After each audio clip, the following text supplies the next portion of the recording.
ನಮಸ್ಕಾರ. ನಾನಿವತ್ತು ಮನೇಲಿ ಮ್ಯಾಂಗೋ ಐಸ್ ಕ್ರೀಮ್ನ ಮಾಡಿದ್ದೆ. ಸೊ ಹೇಗೆ ಮಾಡೋದು ಅಂತ ನೋಡೋಣ. ಫಸ್ಟಿಗೆ ನಮಗೆ ಇಷ್ಟವಾದ ಮ್ಯಾಂಗೋನ ಒಂದು 2ರಿಂದ 3 ತೊಗೊಳ್ಳಿ. ನಾನಿಲ್ಲಿ 2 ಮ್ಯಾಂಗೋ ತೊಗೊಂಡು ಅದನ್ನು ಪ್ಯೂರಿ ಮಾಡಿ ತೆಗೆದಿಟ್ಕೊಳ್ತಾ ಇದ್ದೀನಿ. ಸೊ ನೋಡಿ, ಈ ಥರ ಪ್ಯೂರಿ ಮಾಡಿ ತೆಗೆದಿಟ್ಕೊಳ್ತಾ ಇದ್ದೀನಿ. ಸೊ ಇದಾದ ನಂತರ ನೆಕ್ಸ್ಟು ಒಂದು ಪ್ಯಾನಿಗೆ ಒಂದು 100 ಗ್ರಾಮ್ಸಷ್ಟು ಶುಗರ್ನ ತೊಗೊಂಡಿದ್ದೀನಿ. ಹಾಗೆ 2 to 3 ಸ್ಪೂನ್ಸಷ್ಟು ಕಸ್ಟರ್ಡ್ ಪೌಡರ್ನ ತೊಗೊಂಡಿದ್ದೀನಿ. ಸೊ ಇದೆರಡನ್ನ ಒಂದು ಲೋಟ ಹಾಲು ಹಾಕಿಬಿಟ್ಟು ಚೆನ್ನಾಗಿ ಅದನ್ನು ಮಿಕ್ಸ್ ಮಾಡ್ಕೊಳ್ಳಿ ಹಾಲು ಜೊತೆಗೆ. ಸೊ ಈ ಮಿಕ್ಸ್ ಮಾಡ್ಕೊಂಡಿರೋ ಹಾಲಲ್ಲಿರುವಂತಹ ಕಸ್ಟರ್ಡ್ ಪೌಡರ್, ಶುಗರ್, ಹಾಲು ಈ ಮೂರು ಮಿಕ್ಸ್ಚರ್ನೇನಿದೆ ಈಗ ನಾವು ಒಂದು ಅರ್ಧ ಲೀಟ್ರು ಕಾಯಿಸಿಟ್ಕೊಂಡಿರುವಂತಹ ಹಾಲಿಗೆ ಹಾಕಿ ಮಿಕ್ಸ್ ಮಾಡಬೇಕಾಗತ್ತೆ. ನಾನಿಲ್ಲಿ ಮೊದಲೇ ಅರ್ಧ ಲೀಟ್ರ್ ಹಾಲನ್ನ ಕಾಯಿಸಿಟ್ಕೊಂಡಿದ್ದೀನಿ. ಸೊ ಈ ಹಾಲಿಗೆ ಈ ಮಿಕ್ಸ್ನ ಹಾಕಿ ಈಗ ಚೆನ್ನಾಗಿ ಒಂದು ಸಲ ಮಿಕ್ಸ್ ಮಾಡ್ಕೊಳ್ಳಿ. ಎಲ್ಲದನ್ನು ಮಿಕ್ಸ್ ಮಾಡಿಕೊಂಡು ಒಂದು ದಪ್ಪ ತಳದ ಪ್ಯಾನಿಗೆ ಹಾಕಿ ಕೈ ಆಡ್ಕೋಬೇಕಾಗತ್ತೆ. ಸೊ ನಾನಿಲ್ಲಿ ದಪ್ಪ ತಳದ ಪ್ಯಾನಿಗೆ ಹಾಕಿ ಕೈ ಆಡ್ತಾ ಅದು ಎಷ್ಟು ಗಟ್ಟಿ ಆಗುತ್ತೆ ಅಂತ ಹೇಳಿದ್ರೆ it's looks like A condensed milk ಥರ ಆಗುತ್ತೆ. ಸೊ ಆ ಹಂತದವರೆಗೂ ನಾವು ಇದನ್ನು ಕೈ ಆಡ್ಕೋಬೇಕಾಗತ್ತೆ. ಇದನ್ನು ಕೈ ಆಡೋದು ಬಿಟ್ಟರೆ ಅದರಲ್ಲಿ ಗಂಟುಗಳಾಗುತ್ತೆ. ಸೊ ಸ್ಟಿರ್ ಮಾಡ್ತಾನೇ ಇರಬೇಕು ಅದ್ರಲ್ಲಿ ಅಂಟಿಲ್ ನಮಗೆ ಸಾಕು ಅನಿಸೋವರೆಗೂ.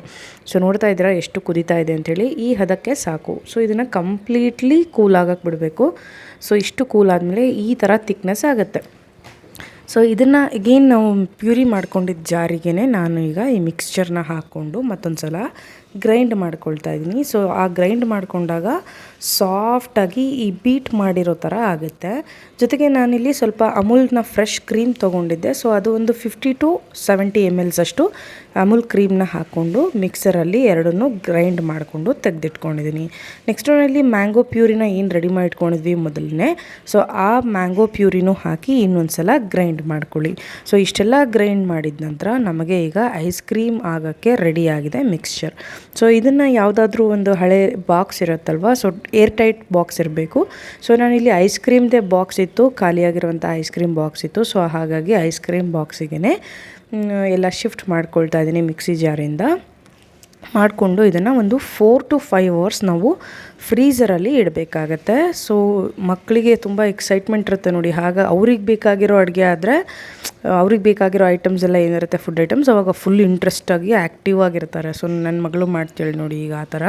ಸೊ ಅವಳೇ ಬಂದು ಎಲ್ಲ ರೆಡಿ ಮಾಡಿ ಹೆಲ್ಪ್ ಮಾಡಿ ಅವಳೇ ಫ್ರೀಝರಲ್ಲಿಟ್ಟು ಒಂದು 5 hours ಒಂದು 40 times ಕೇಳಿ ಆಯಿತಾ ಅಂತ ಕೊನೆಗೆ ಮತ್ತೆ ತೊಗೊಂಡು ಬಂದು ಮತ್ತೆ ಅದನ್ನು ಚೆಕ್ ಮಾಡ್ತಾಯಿದ್ದೀನಿ ನೋಡಿ. ಈಗ 4 to 5 hours ಆದಮೇಲೆ ಇಷ್ಟು ರೆಡಿ ಆಗಿದೆ. ಬಟ್ ಇದು ಈಗ ಫ್ಲೇಕಿ ಆಗಿರುತ್ತೆ, ಕ್ರೀಮಿ ಟೆಕ್ಸ್ಚರಲ್ಲಿ ಆಗಿರಲ್ಲ. ಸೊ ಹಾಗಾಗಿ ಇದನ್ನು ಮತ್ತೊಮ್ಮೆ 4 to 5 hours ಆದಮೇಲೆ ಮತ್ತೊಮ್ಮೆ ಮಿಕ್ಸರಲ್ಲಿ ಹಾಕಿ ಗ್ರೈಂಡ್ ಮಾಡಬೇಕಾಗತ್ತೆ.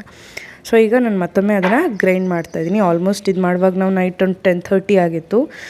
ಸೊ ಅಷ್ಟರಲ್ಲಿ ಇದನ್ನೆಲ್ಲ ಒಂದೊಂದು ಸಲ ಮಿಕ್ಸ್ ಮಾಡಿ ಮಿಕ್ಸರಲ್ಲಿ ಚೆನ್ನಾಗಿ ಮತ್ತೊಮ್ಮೆ ಪೇಸ್ಟ್ ಮಾಡ್ಕೋಬೇಕು ಈ ಥರ. ಸೊ ಈ ಥರ ಮಾಡಿದ್ಮೇಲೆ ಎಗೇನ್ ಇದನ್ನು ಒಂದು ಅದೇ ಕಂಟೈನರ್ಗೆ ನಾನು ಶಿಫ್ಟ್ ಮಾಡ್ತಾಯಿದ್ದೀನಿ ಬಾಕ್ಸ್ಗೆ, ಏರ್ ಟೈಟ್ ಬಾಕ್ಸ್ಗೆ ಶಿಫ್ಟ್ ಮಾಡಿ ಇದನ್ನು ಆಲ್ಮೋಸ್ಟ್ ಒಂದು ಓವರ್ ನೈಟ್ ಬಿಟ್ಟರೆ ಬೆಸ್ಟ್ ಆಗಿರುತ್ತೆ. ಸೊ ನಾನಿಲ್ಲಿ ನೈಟ್ ಒಂದು 10:30 ಮಾಡಿದ್ದೆ ಅಂತ ಹೇಳಿದ್ನಲ್ವ. ಸೊ ಇದನ್ನು ಆಲ್ಮೋಸ್ಟ್ ನಾನು ಬೆಳಗ್ಗೆ ಒಂದು 10 ಗಂಟೆಲಿ ಓಪನ್ ಮಾಡಿದೆ ಮತ್ತೆ. ಸೊ ಅಲ್ಲಿವರೆಗೂ ಇದನ್ನು ಫ್ರೀಝರಲ್ಲಿ ಸ್ವಲ್ಪ ಟೆಂಪ್ರೇಚರ್ನ ಜಾಸ್ತಿ ಮಾಡಿ ಮನೇಲಿ ಫ್ರಿಜ್ದು ಸೊ ಆ ಫ್ರೀಝರಲ್ಲಿ ಇಟ್ಬಿಡಿ. ಬಟ್ ನಾನಿಲ್ಲಿ ಇನ್ನೊಂದು ಏನು ಮಾಡಿದೆ ಅಂತ ಹೇಳಿದ್ರೆ ಟಿಶ್ಯೂ ಪೇಪರ್ನ ಮುಚ್ಚಳಕ್ಕೆ ಹಾಕಿಬಿಟ್ಟು ಟೈಟ್ ಮಾಡಿಟ್ಟಿದ್ದೆ. ಯಾಕಂದರೆ ಆವಾಗ ಈ ಐಸ್ ಕ್ರಿಸ್ಟಲ್ಸ್ ಫಾರ್ಮ್ ಆಗೋಲ್ಲ ಐಸ್ ಕ್ರೀಮ್ ಮೇಲೆ. ಸೊ ಹಾಗಾಗಿ ಸೊ ಈಗ ಬೆಳಿಗ್ಗೆ ಆಲ್ಮೋಸ್ಟ್ ಒಂದು 10 o'clock ನಾನು ತೊಗೊಂಡು ಬಂದೆ ಐಸ್ ಕ್ರೀಮ್ನ. ನೋಡಿ ಎಷ್ಟು ಚೆನ್ನಾಗಾಗಿದೆ ಅಂಥೇಳಿ, ಪರ್ಫೆಕ್ಟ್ ಟೆಕ್ಸ್ಚರಲ್ಲಿ ಆಗುತ್ತೆ ಈ ಥರ ಮಾಡಿ ನೋಡಿದ್ರೆ. ಸೊ ನೀವು ಒಂದು ಸಲ ಟ್ರೈ ಮಾಡಿ ನೋಡಿ. ಸೊ ನನ್ನ ಮಗಳು ಕಾಯ್ತಾ ಕೂತ್ಬಿಟ್ಟಿದ್ಲಾಗಲೇ.